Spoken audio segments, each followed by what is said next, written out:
about why Samsung phones suck, let's get into it. So I actually had an experience with a couple Samsung phones, and my first phone before an iPhone was actually a Samsung phone. And I did actually really enjoy it. But that was for a different use case. I was a lot younger and only used it to play games. So I didn't really notice how bad they actually were.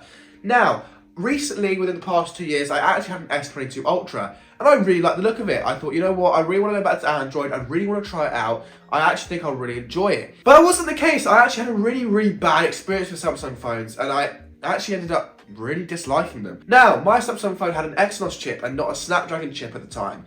Now, this is why I say they suck. Samsung, why are you putting in a guaranteed less powerful chip into your phone? It doesn't make sense. Why are you doing it? Keep symmetry across all of your devices in every single region. I don't get why you're doing this. Please give me a Snapdragon chip. I really want to try Samsung phones again. But again, with the S24 Ultra, they have made it so that in the EU, we get Exynos chips. Now, you want to know how I know this? I actually wanted to ask a Samsung agent, so I went on their help chat. I asked them and I said, is your phone with the S24 Ultra going to have an Exynos chip in it? And yes it does. The Snapdragon chip is only available over in the US. And I just personally think that sucks. Why in Europe do we get punished by not having a Snapdragon chip? It doesn't make sense. We should be given the same chip across every single device, every single place. It shouldn't be the case. It should be the case that we are getting symmetry, a phone that is just as powerful in the EU as it is in the US. But yes, Samsung, please try and keep symmetry across the devices. Now, why I say this is because the Exynos chip sucks battery life. Absolutely drains it. Whereas on the Snapdragon chip, people were saying how good the battery life was on the S22 Ultra, saying it's fantastic, saying it's brilliant. And then there were also overheating issues I had. My phone was constantly overheating, apps were lagging, just operating Android was laggy. Just going around the UI, lagged, stuttered, didn't work properly. Animations were slowing down, animations were lagging. Things weren't working properly. The camera app didn't work well, everything was laggy. You click the button, it's slow. The Google Assistant, it didn't work half the time, it was slow. And that shouldn't be the case. I should be having the same responsiveness on my Android phone as I do on my iPhone. The chip is just as powerful and it should work easily, well, and efficiently. Now, with the S23 Ultra, they actually did something slightly different. They actually gave Snapdragon chips all over, everywhere, in the EU and the US. And funnily enough, my friend's dad, who got the S23 Ultra, has had no complaints about it. They're actually making their brand reputation worse over in the EU than in the US. Now, I suppose that does make sense in a way because over in the US, the market is dominated by Apple. Now, Samsung are probably trying to get, the most powerful chip they can in their phone in the US, try and get the market to buy their phones. But that's not going to happen. Because if we have mixed reviews, and a lot of these reviewers that review Samsung phones either get them sent by Samsung with the Snapdragon chip or get sent them from the US or live in the US, they don't actually get the proper reviewing experience. Now, for me, I really do want to get the S24 Ultra and I want to review it. But it doesn't make any financial sense for me. If I buy it, I know I'm buying a phone that I'm not going to enjoy, that's slow, that's stuttery, that gives me a bad experience, doesn't give me a good experience on social media, and it doesn't make sense for me to justify it. Whereas, I film all my videos on an iPhone 14 Pro Max, and that is a year-old phone, and it works perfectly, it's still smooth, it doesn't stutter, the camera is amazing, and the video on iPhones is unmatched. Now, if I could get this exact same experience on Android as I do on iPhone, I would probably switch over to Android because I like my customization, I like having the Google Assistant built into my phone, and I also like the way Android looks.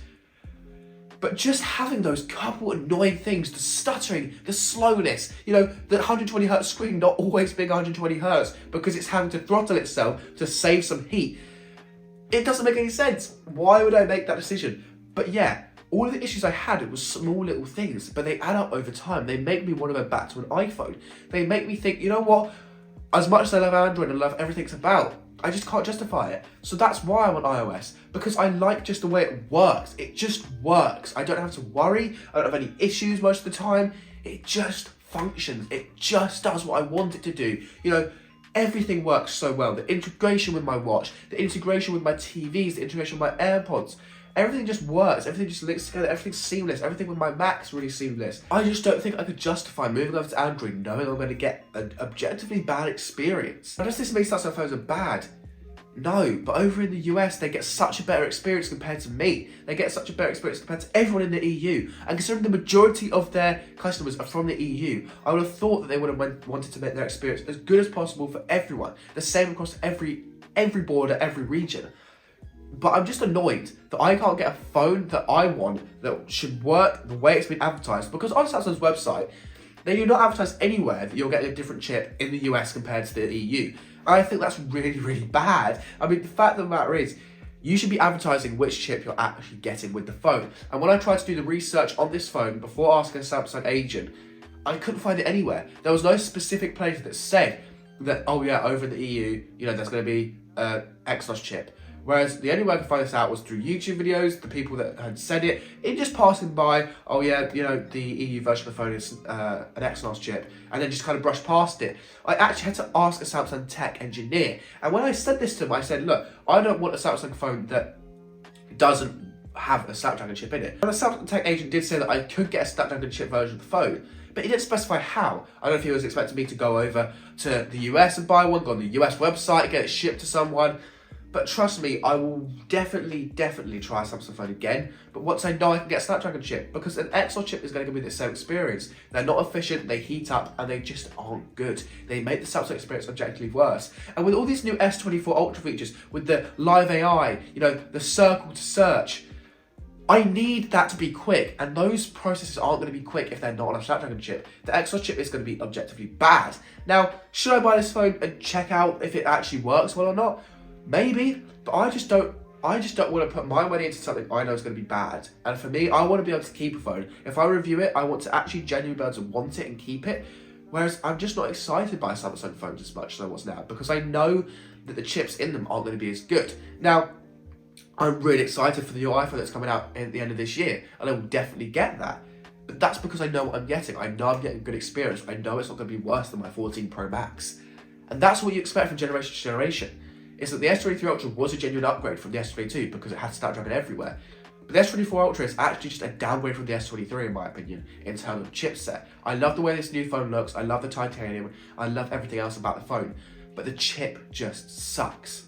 Now, if you do want me to get this phone, comment down below and tell me if you've had actually any experiences with this phone. If you're from the EU, tell me down below what your experience has been. And in the US, if you have a Samsung phone, please do tell me if your experience actually works well. Because, I see all these tech talkers saying that, Samsung phones are good, they don't lag, because people will comment and say that they are lagging, and, all of these different things that people are commenting on TikTok. But I can agree with what a lot of these people are saying. And that's what sucks, is the tech talkers don't understand, because they get sent these versions with Snapdragon phones, and most of them live in the US. But if you do want a UK YouTuber to review them and actually tell you what it's really like, I can try, and I will do it based off if I get any comments telling me to. But yeah, if you did enjoy this video, please do like and subscribe. If you want more Samsung content, please make sure to like and comment down below. It's been Harry. I'm out. Peace.